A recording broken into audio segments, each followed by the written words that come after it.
Assalamualaikum warahmatullahi wabarakatuh. Teman-teman semua penderita asam lambung kartan CT psikosomatis disorder dimanapun kalian berada, semoga kalian diberikan kesenangan, diberikan kebahagiaan serta ketenangan. Baik, kembali lagi dengan saya tentunya di channel Berpikir Positif. Bagi teman-teman semua yang sedang mengalami gangguan asam lambung kartan CT psikosomatis disorder, pastinya sudah sangat lelah, pastinya sudah sangat capek menghadapi berbagai sensasi, bisa dikatakan 1001 sensasi. Tapi tenang teman-teman semua, itu tidak berbahaya, apapun sensasinya itu tidak berbahaya teman-teman. Dan semua pasti akan berlalu, semua pasti akan bisa terlewati teman-teman. Tenang saja, dibikin enjoy, hidup cuma sekali, mending pilih happy teman-teman. Di sini saya bukan ahli medis, bukan dokter, juga bukan ahli psikiater teman-teman. Saya mantan penderita asam lambung tertensi tipe psikosomatis disorder yang akan membagikan suatu pengalaman kepada kalian semua. Harapan saya semoga video ini menjadikan wasilah sebab musabab kesembuhan bagi teman-teman penderita asam lambung tertensi tipe psikosomatis disorder. Dan minimalnya ya bisa menemani kalian semua. Ya, bagi teman-teman yang baru saja bergabung, mohon subscribe terlebih dahulu, tekan tombol loncengnya, like, komen, serta share video ini kepada teman-teman semua yang sedang mengalami gangguan asam lambung tertensi psikosomatis disorder.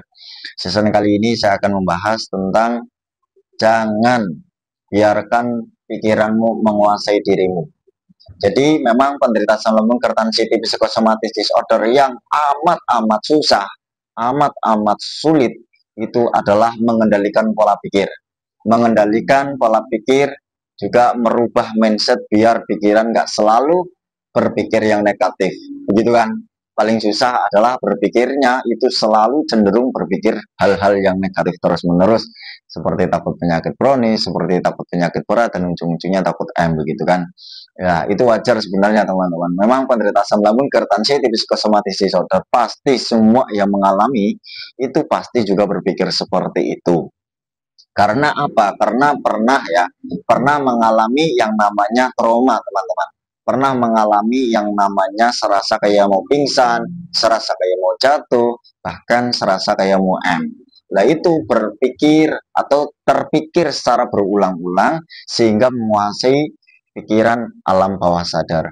Itu menjadikan trauma, terus dipikir, terus menerus sehingga mental semakin terkikis, mental semakin down sehingga kena mental lah, sehingga apa-apa itu menjadi takut, apapun ditakutin, hal yang tidak rasional pun menjadi takut atau ditakutin begitu. Pengalaman saya juga seperti itu teman-teman, seperti dengar ambulan takut, seperti dengar burung di malam hari takut, di keramaian takut, mau keluar rumah takut, mau naik motor pun takut jatuh, nanti takut pingsan, nggak ada yang tahu, nggak ada yang lihat, nggak ada yang nolongin, nanti kalau tiba-tiba gimana, selalu berpikir seperti itu kan.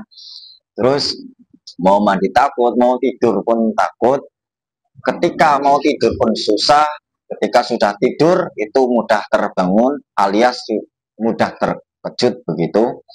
Belum lagi kadang mimpi buruk, ketika mimpi buruk takut nanti nyata nanti terjadi apa sesuai apa yang ada di dalam mimpi.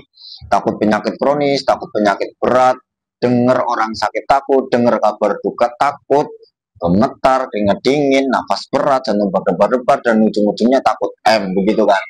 Itu semua karena apa? Karena kena mental, kena psikisnya teman-teman. Karena juga sering membiasakan stuck ke pikiran-pikiran negatif, maka menjadilah watak menguasai alam bawah sadar. Sementara penderita asam lambung tertensi psikosomatis disorder, otak amigdalanya itu benar-benar sedang tidak fungsi teman-teman, sedang tidak normal. Untuk menensor ketakutan itu benar-benar sama sekali tidak normal, sehingga apapun itu ya wajar ditakutin, yang tidak rasional pun ya juga ditakutin. Terus apalagi kalau kedatangan sensasi kan, banyak sekali sensasi tentunya yang kalian alami, seperti keliengan, sempoyongan, kepala sakit, kepala gemetar, kepala kebas, mata buram, kepala berat, leher menegang, kerongkongan mengganjal, terus kedutan, keringet dingin, piar-piaran, les-lesan, serasa kayak mau pingsan, serasa kayak mau jatuh, terus mudah capek, mudah lelah, ngos-ngosan, nafas berat, jantung berdebar-debar. Kadang sakit itu di area kanan kiri itu, ulu hati sakit, mengganjal, perut sakit, semua itu sampai tembus ke pinggang. Hati sakit, semua kaku seluruh badan. Rasanya itu malas sekali bergerak begitu. Takutlah semua. Yang apa Pak muncul itu ya, sensasi yang muncul itu semua ditakutin. Sampai beranggapan seakan-akan memiliki penyakit kronis. Selalu mengucapkan kata-kata jangan-jangan. Aduh, jangan-jangan saya memiliki penyakit paru-paru nih. Jangan-jangan saya memiliki penyakit jantung nih. Jangan-jangan saya memiliki penyakit apa namanya stroke nih. Jangan-jangan saya stroke, jangan-jangan saya ini kolesterol, jangan-jangan saya vertigo sampai seperti itu kan. Selalu yang diingat-ingat adalah penyakit berat. Selalu berpikir jangan-jangan penyakit berat, jangan-jangan penyakit kronis. Selalu seperti itu kan.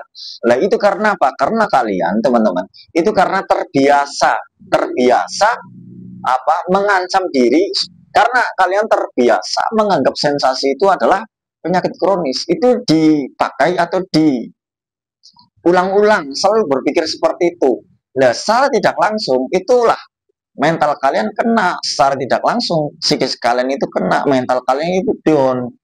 Nah itu makanya apa-apa menjadi takut karena sebenarnya kalau kalian sadari itu wajar bagi penderitaan anxiety. Kalian itu harus sadar dulu. Kalian sadari bahwa kalian itu kena anxiety. Jadilah wajar penderitaan anxiety itu pasti pasti ya mengalami yang namanya sensasi. Bahkan dikatakan 1001 sensasi. Itu namanya psikosomatik, teman-teman. Itu namanya psikosomatik. Jadi kalau kalian pengen benar-benar sensasi itu tidak ada, maka ya sembuhkan anxiety itu. Tidak akan bisa sensasi itu akan hilang kalau kalian itu anxiety-nya belum sembuh, teman-teman. Jadi fokus dulu, anxiety itu sembuhkan. Juga tidak hanya sekedar anxiety-nya disembuhkan, harus asam lambung GERD-nya juga disembuhkan begitu. Nah, terus kalian mulai sekarang jangan mengikuti pola pikir semua yang ada dalam pola pikir kalian itu hal-hal yang negatif itu semua adalah permainan anxiety, teman-teman. Semua itu adalah permainan anxiety. Seharusnya kalian harus yang bisa menguasai pola pikir. Seharusnya kalian yang bisa mengendalikan pola pikir. Jangan biarkan pola pikir itu menguasai dirimu. Kalian yang memiliki pola pikir, jangan malah pola pikir yang mengendalikanmu, teman-teman. Itu harusnya harusnya kalian itu yang mengendalikan pola pikir. Memang susah kalau kalian belum melakukan metode-metodenya. Terus kalian harus cari dulu lawannya untuk melawan kecemasan, ketakutan, was-was, khawatir, gelisah, dan gundah gulana itu. Nah, dengan cara apa? Dengan cara kalian itu mengingat-ingat sesuatu yang menjadikan kalian itu tersugesti. Contoh, saya mensugesti kalian apapun sensasinya, ini fakta, itu tidak berbahaya, teman-teman. Sensasi mulai dari ujung kepala sampai kaki itu sebenarnya benar-benar sama sekali tidak berbahaya. Itu wajar karena sedang mengalami gangguan anxiety. Itu apapun sensasinya benar-benar tidak berbahaya, teman-teman. Itu untuk apa? Untuk referensi ketika kalian dalam keadaan kecemasan atau takut terhadap sensasi begitu. Juga kalian harus apa? Harus percaya dengan apa yang diucapkan oleh dokter. Kalian sudah berulang kali traveling ke rumah sakit, traveling ke UGD kan. Setiap kena serangan panik, ketika kena apa mental dalam hal cemas yang berlebih, takut berlebih kan tempat ternyamannya pengalaman saya dulu juga seperti itu, tempat ternyamannya UGD kan. Pastinya traveling ke rumah sakit begitu kan. Nah, itu ketika sesampainya di situ kan ujung-ujungnya didiagnosa oleh dokter cuma gangguan asam lambung doang kan. Cuma gangguan asam lambung. Juga ada yang sampai nggak percayaan kan seperti saya kan. Saya juga seperti itu, teman-teman. Dulu ketika berulang kali periksa sampai 7 kali, ujung-ujungnya asam lambung gitu kan. Itu pun yang nggak percaya. Memang penderitaan sensitive disorder itu nggak percayaan, mudah sensitif, sudah nggak percayaan, mudah tersinggung begitu kan. Apalagi kalau kita menceritakan kepada orang yang normal kan, pastinya akan dianggap kurang iman lah, dianggap lebay lah, dianggap mengada-ngada, pastinya seperti itu. Maka ya juga jangan menceritakan sensasi yang kita rasakan, terus apa yang kita alami yang nggak perlu kita ceritakan kepada orang normal. Tentunya dia tidak akan tahu apa yang kita alami, apa yang kita rasakan gitu. Karena memang memang dia itu sama sekali benar-benar tidak tahu. Walaupun dikasih tahu, dia tetap akan menganggap bahwa pendapat dia yang paling benar. Kita tetap akan dianggap kurang iman lah, kurang apa namanya, kurang percaya diri, ya memang benar kurang percaya diri gitu. Juga dia akan menganggap kita itu lebay, kita itu lemah, kita itu mengada-ngada begitu. Jadi ya wajar, memang dia itu benar-benar nggak tahu gitu. Biarkan saja, yang penting kita jangan cerita lah gitu. Kalau cerita nanti ujung-ujungnya dia mengatakan hal yang tidak sesuai dengan apa yang kita harapkan. Nanti ujung-ujungnya kita sakit hati kan. Ketika sakit hati nanti menjadi luka batin lagi, terus menghancurkan mental kita. Mending ya lebih baiknya jangan cerita kepada orang lain begitu. Terus ya udah, anggap anggap aja itu adalah sebuah ujian begitu. Biar mereka biarkanlah. Kalau tetap nggak percaya ya sudah begitu. Kita nggak bisa memaksakan. Terus ya itu referensinya untuk melawan ketakutan, kecemasan, begitu ya. Ingat kata-kata dokter, juga ingat ya. Yang saya sampaikan ini sesuai pengalaman saya juga bisa sembuh, kalian juga pasti akan sembuh, teman-teman. Juga semua itu pasti akan terlewati kok, semua pasti akan berlalu. Apapun sensasinya sebenarnya itu tidak berbahaya. Itu pengalaman saya juga mengalami semua sensasi yang seperti kalian alami, teman-teman. Bisa dikatakan saya bisa sensasi kan. Dan terus yang menjadikan kadang pikiran liar, kurang fokus ya, atau susah sekali dikendalikan, tidak bisa diajak untuk berpikir positif begitu, ya sebaiknya kalian hindari apa yang kalian takuti ya. Seperti apa? Seperti takut ya, takut karena dibilang, takut penyakit begitu, berarti solusinya kalian jangan kebanyakan searching ya. Jangan sering searching, jangan kepo terhadap penyakit. Itu juga kalian jangan beranggapan ya, jangan beranggapan bahwa sensasi itu adalah sesuatu penyakit yang berbahaya, bukan ya. Kalian harus jangan beranggapan seperti itu, jangan sampai seperti itu. Kalian biar nggak menganggap bahwa sensasi itu termasuk penyakit kronis atau penyakit berat, ya hindarilah searching, jangan kebanyakan searching. Itu untuk mengamankan pola pikir kalian. Ketika kalian banyakkan searching, kepo, terus padahal penderitaan anxiety disorder ya pasti mengalami sensasi. Memang sensasi itu hampir mirip, sebenarnya hampir mirip dengan penyakit kronis, begitu. Cuma hampir mirip saja teman-teman, hanya hampir mirip, tapi sebenarnya itu tidak berbahaya, itu wajar, itu namanya psikosomatik dari anxiety, itu pemicunya dari anxiety, begitu.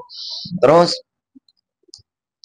ketika kalian sudah benar-benar menjauhi itu, tidak hanya sekedar itu, berarti kalian harus mau melakukan metode-metode yang saya sampaikan di video-video saya sebelumnya. Seperti apa? Seperti jalan-jalan pagi secara konsisten, berjemur. Juga diharap kalian itu jangan sering mengurung diri, jangan sering di dalam rumah, apalagi di dalam kamar. Terus kalian harus bangkit, teman-teman. Kalian harus bangkit, ayo bangun. Kalian jangan mengurung diri di dalam rumah, jangan menuruti rasa malas, jangan menuruti rasa takutmu di luar rumah. Kalau kalian selalu mengurung diri di dalam rumah, maka semakin menjadi-jadi itu sensasi. Juga semakin over pikiran itu, teman-teman. Semakin mengurung diri, kebanyakan mengurung diri, maka susah sekali untuk mengontrol pola pikir. Itu pengalaman saya. Maka mulai sekarang, kalian itu harus bangkit, lakukan metode-metodenya seperti jalan-jalan pagi, setelah itu berjemur. Setelah berjemur, jangan pulang. Diusahakan kalian berinteraksi, bersosial, main ke rumah tetangga kayak gitu. Kalau ada sensasi, kalian itu harus bisa mengalihkan dengan cara apa? Dengan cara jalan-jalan, muter-muter di dalam rumah juga nggak apa-apa gitu ya. Terus diusahakan ketika kalian itu lagi kena cemas, panik gitu ya, karena ada sensasi begitu. Setiap orang yang kena kedatangan sensasi, setiap orang yang kena asam lambung, gerd, anxiety, psikosomatis disorder, ketika sensasi datang pastinya kan cemas kan, takut kan, aduh, tetap susah kan mengalihkan, memang awalnya memang susah kan. Nah, maka yang perlu kalian lakukan, kalian itu harus olah nafas, tarik nafas, tahan beberapa detik, nanti keluarkan ya. Nah, itu berulang kali biar saraf itu tenang, biar saraf itu netral begitu. Nah, ketika sensasi muncul, tentunya kan otak langsung menegang, pikiran langsung over kan, langsung mengait-ngaitkan kan, selalu mengait-ngaitkan. Nah, yang padahal sebenarnya itu nggak ada hubungannya sama penyakit kronis, teman-teman. Mulai sekarang kalian harusnya ya jangan mengait-ngaitkan sensasi itu sama penyakit kronis.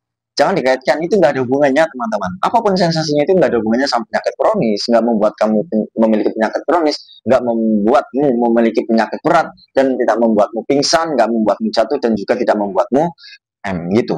Serasa kayak mau pingsan karena keliengan, biar-biaran, lesesan, begitu kan? Nah itu karena apa teman-teman? Itu karena satu, karena apa? Pikiran itu seketika over, langsung mengaitkan sensasi, langsung jangan-jangan gitu. Dan itu faktanya sebenarnya pun pingsan itu tidak terjadi, jatuh pun sebenarnya tidak terjadi teman-teman. Itu cuma serasa. Pernah pingsan nggak? Enggak kan? Tidak pernah pingsan kan? Saya juga pernah pengalaman serasa kayak mau pingsan, serasa kayak mau jatuh. Dan faktanya pun teman-teman, itu tidak pingsan, faktanya pun tidak jatuh, cuma serasa. Itu memang horor kan? Memang horor. Tapi itu lihat faktanya saja teman-teman. Nyatanya tidak pingsan, nyatanya tidak jatuh. Itu. Terus ketika ada sensasi kalian itu harus bersikap masa bodoh, berlatih bersikap masa bodoh step by step dilatih. Itu pun memerlukan konsisten teman-teman. Bersikap masa bodoh terhadap sensasi itu ya harus konsisten, tidak hanya sekedar satu kali gitu. Terus memang kalau awal semakin kita bodoh amatin atau bodoh amat terhadap sensasi, semakin menjadi-jadi. Memang seperti itu. Pengalaman saya juga seperti itu. Ketika semakin bodoh amat, semakin kita cuekin, itu memang menjadi-jadi sensasi. Itu memang tahap awal pasti seperti itu teman-teman, jangan khawatir. Tapi ketika kalian mau konsisten, bersikap masa bodoh terhadap sensasi, cuek terhadap sensasi, itu apa nanti akan dengan sendirinya sensasi itu hilang. Dan faktanya pun ya, realitanya itu sebenarnya kita biarkan pun sensasi itu hilang dengan sendirinya. Selikat sakit, ya kan? Jantung berdebar-debar, kedutan, ya kan? Itu sebenarnya cuma sebentar teman-teman, itu pun hilang dengan sendirinya. Makanya mulai sekarang berlatih bersikap masa bodoh, anggap saja sensasi itu cuma numpang lewat.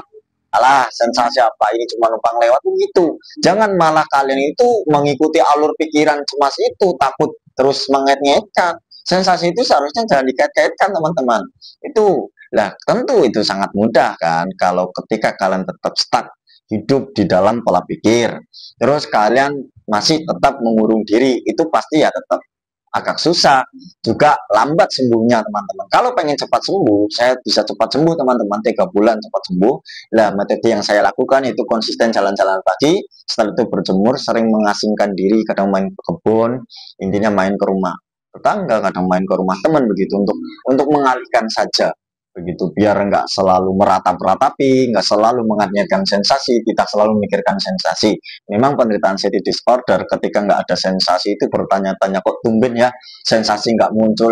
Jika ada sensasi pengennya cepat begitu kan. Juga suka menebak-nebak. Aduh biasanya kalau sore ini sensasi muncul nih. Biasanya kalau malam sensasi muncul nih. Biasanya kalau sore ini gelisah nih. Biasanya kalau malam ini susah tidur. Nanti biasanya pikirannya itu aneh. Begitu. Itu secara otomatis kalian itu sudah hidup dalam pola pikir negatif itu. Nah itu berulang kali kalian selalu berpikir seperti itu menguasai alam bawah sadar kalian teman-teman. Mulai sekarang sudah, ketika nggak ada sensasi ya udah jangan ditanya-tanyakan gitu. Terus kalian harus sabar ya. Semua itu ya butuh proses ya. Tidak instan. Pengennya penderita anxiety disorder kan pengennya cepat-cepat sembuh kan. Pengennya cepat-cepat kembali normal kan. Karena saking tidak kuatnya atau saking tidak tahannya akan sensasi kan. Belum lagi pola pikir yang selalu mengait-ngaitkan kan.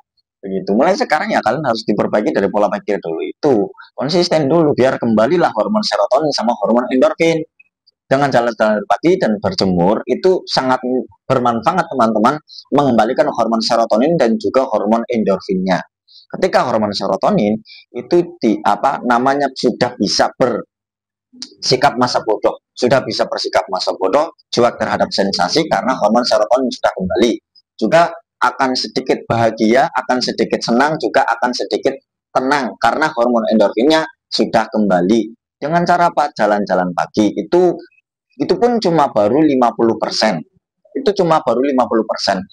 Biar 100%, biar bisa benar-benar bersikap masa bodoh, benar-benar bisa bersikap cuek terhadap sensasi, biar benar-benar bisa masa bodohin sensasi, maka kalian harus sempurnakan dengan cara melakukan atau menjaga 3P-nya teman-teman.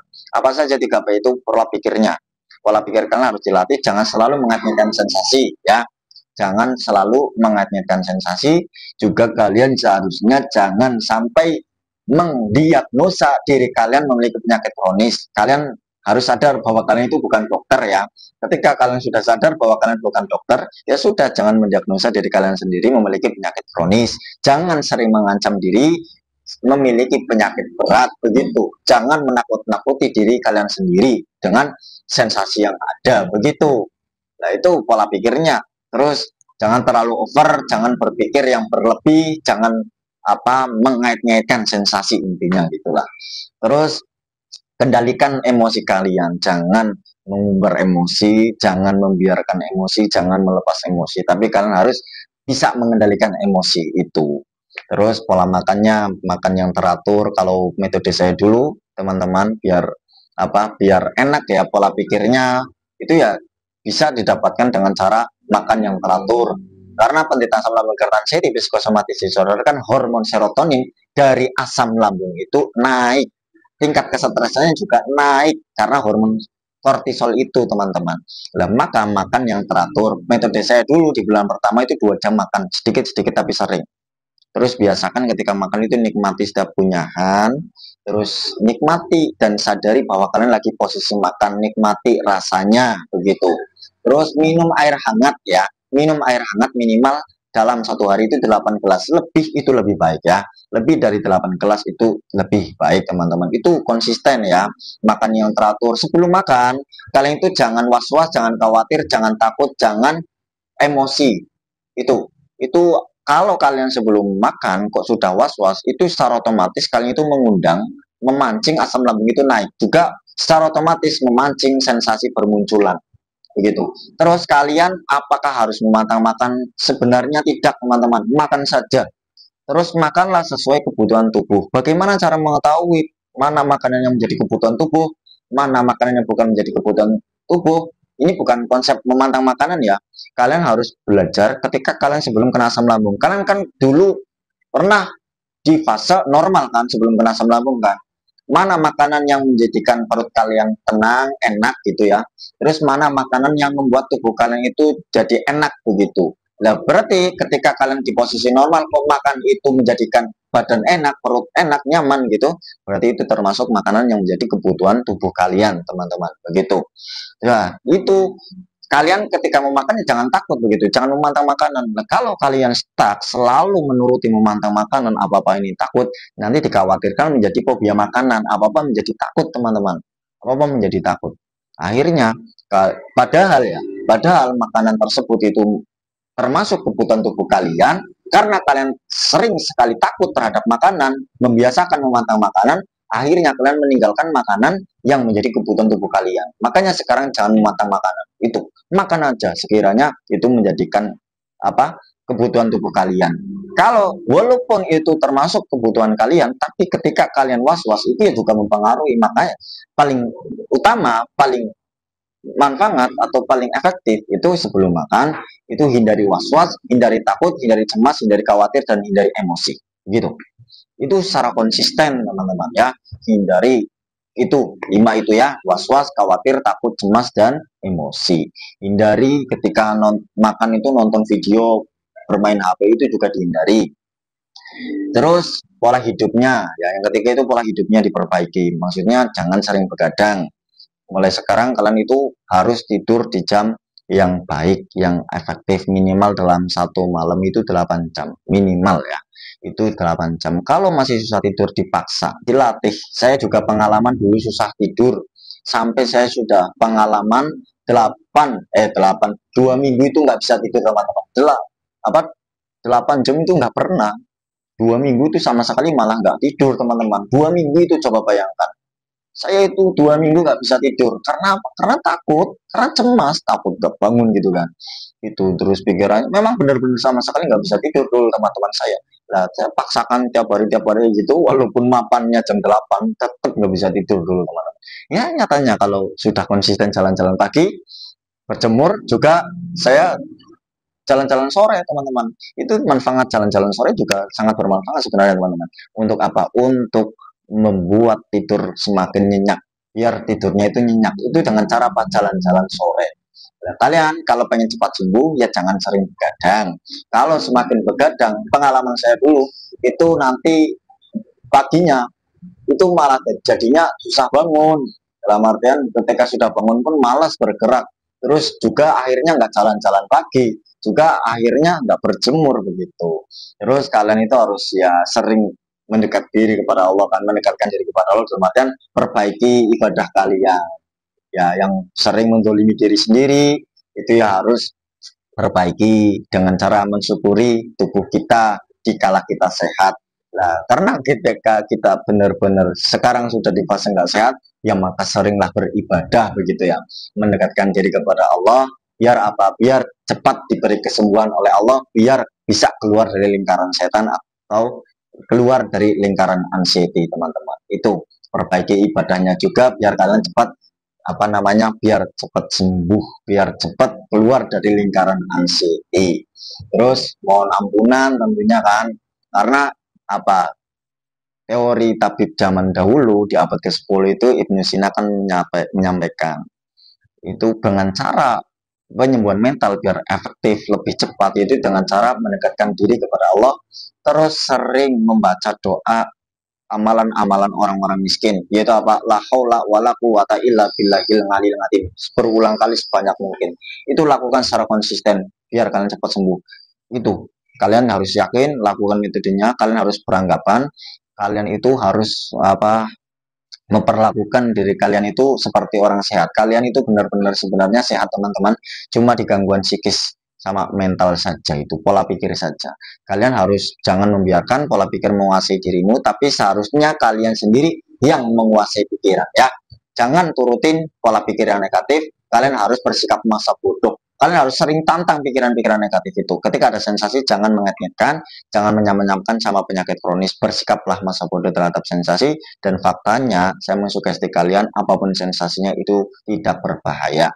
Semua pasti akan berlalu, kalian juga pasti akan sembuh, teman-teman. Pasti kalian akan sembuh. Saya saja bisa sembuh, kalian juga pasti akan sembuh juga, teman-teman. Saya alhamdulillah bisa sembuh dengan cepat, teman-teman. Kalau kalian pengen cepat sembuh, maka lakukan apa yang saya sampaikan kepada kalian, praktekkan dengan yakin, secara konsisten, jangan banyak mengeluh, jangan merasakan sensasi. Biarlah ketika ada sensasi itu bersikap masa bodoh, jangan sampai kalian itu ke-trigger lagi, jangan sampai kalian itu menuruti kecemasan, ketakutan ya.